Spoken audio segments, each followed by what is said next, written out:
बिस्मिल्लाहिर्रहमानिर्रहीम। अस्सलाम वालेकुम। उम्मीद करती हूँ आप सब खैरियत से होंगे। तो आज आपके साथ जूसी सीख कबाब की रेसिपी शेयर करते हैं।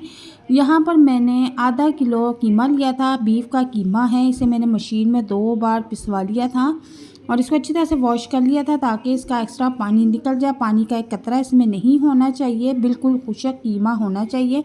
और अब मैं इसे एक परात में निकाल लूँगी और इसके बाद अब मैं इसमें थोड़े से हरे मसाले ऐड करूँगी। 1 चम्मच लहसुन अदरक पेस्ट, 1 चम्मच हरी मिर्च का पेस्ट इसमें ऐड कर दूँगी। इसके बाद मैंने 2 अदद दरमियाने साइज़ के प्याज लिए थे जिन्हें बिल्कुल बारीक चॉप कर लिया था।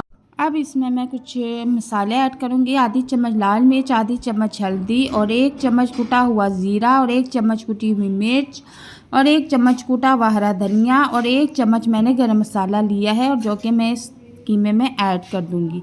नमक हस्बे ज़रूरत ले लेना है अपने टेस्ट के मुताबिक। और हरा धनिया मैंने इसमें आधी गड्डी ऐड कर दिया है और तकरीबन आधा कप के करीब मैं इसमें गंदम का आटा ऐड कर दूंगी। आप चाहे तो इसमें बेसन भी ऐड कर सकते हैं और इसको अच्छी तरह से हम मिक्स कर लेंगे ताकि सारे मसाले जो हैं बीफ कीमे में ऐड हो जाएं। अच्छी तरह से हमने इसको गूंदना है, मिक्स करना है। जैसे हम आटा गूंदते हैं इसी तरह हमने कीमे को मसाले के साथ गूंदना है। अब यहाँ पर मैंने कुछ सीखें ले ली हैं और इनको ऑयली कर लिया है और हाथों को भी अच्छी तरह से हमने ऑयल लगा लेना है। अब हम सीख पर कीमा लगाना शुरू कर देंगे, यानी कि सीख कबाब बनाना स्टार्ट कर देंगे।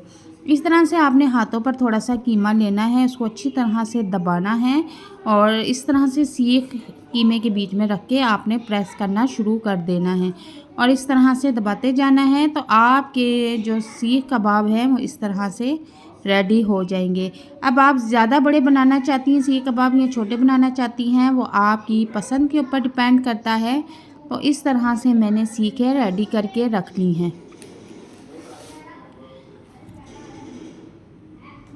अब इसके बाद दूसरी तरफ मैंने एक फ्राई पैन लिया है, इसको फुल फ्लेम पे मैंने गरम कर लिया है। इसकी अच्छी खासी हीट ऊपर आ रही है। इस तरह से सीखे हम इसके ऊपर रख देंगे और थोड़ा सा हम सीख कबाब को इसके ऊपर सेक लेंगे ताकि ये जो सीख कबाब हैं ये अच्छी तरह से ठहर जाए, स्टे कर लें। और ये इस तरह करने से बिल्कुल भी नहीं टूटेंगे। अब इसको आप इस स्टेज पे स्टोर करके भी रख सकते हैं ज़िप लॉक बैग में, और जब दिल करे आप इसको निकाल के तो फ्राई करके खा सकते हैं। तो इसके बाद मैंने यहाँ पर एक तवा लिया है और इस पर थोड़ा सा ऑयल ऐड कर दिया है और इनको फ्राई करना शुरू कर दिया है। बिल्कुल शैलो फ्राई हम इनको करेंगे।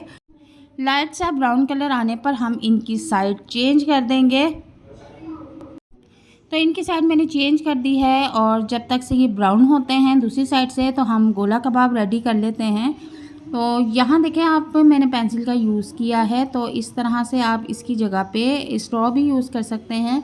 तो इस तरह से इनको आप कीमे को प्रेस करते जाएं और छोटे छोटे गोले कबाब बना के आप इस तरह रख सकते हैं। इनको आप स्टोर भी कर सकते हैं लंबे अरसे के लिए। और यहाँ पर मैंने एक फ्राई पैन लिया है और इनको भी मैंने शैलो फ्राई करना शुरू कर दिया है और बिल्कुल लो फ्लेम पे मैंने इन्हें बनाया है और बहुत ही प्यारा कलर इनका आ रहा है। तो ये बनके रेडी हो चुके हैं। अब मैं इनको प्लेट में फिश आउट करके आपको दिखाती हूँ। लेकिन उससे पहले हमने एक काम और करना है कि आपने कोयला लेना है, इसको फुल गर्म करके इस तरह किसी मिट्टी के बर्तन पे रख देना और उसके ऊपर ऑयल थोड़ा सा डाल देना है और ऊपर से इसको कवर कर देना है। तो इस तरह करने से इसका टेस्ट बिल्कुल बाजार जैसे कबाब का आएगा। अब हम इसको प्लेट में फिश आउट कर लेंगे और अपने मेहमानों के साथ, अपने घर वालों के साथ इसको शेयर करेंगे। इस रेसिपी को आप ज़रूर ट्राई कीजिएगा। अगर आपको ये रेसिपी पसंद आती है, आपको लगता है कि मैंने कुछ सिखाया है, तो लाइक शेयर ज़रूर कीजिएगा। अल्लाह हाफिज़।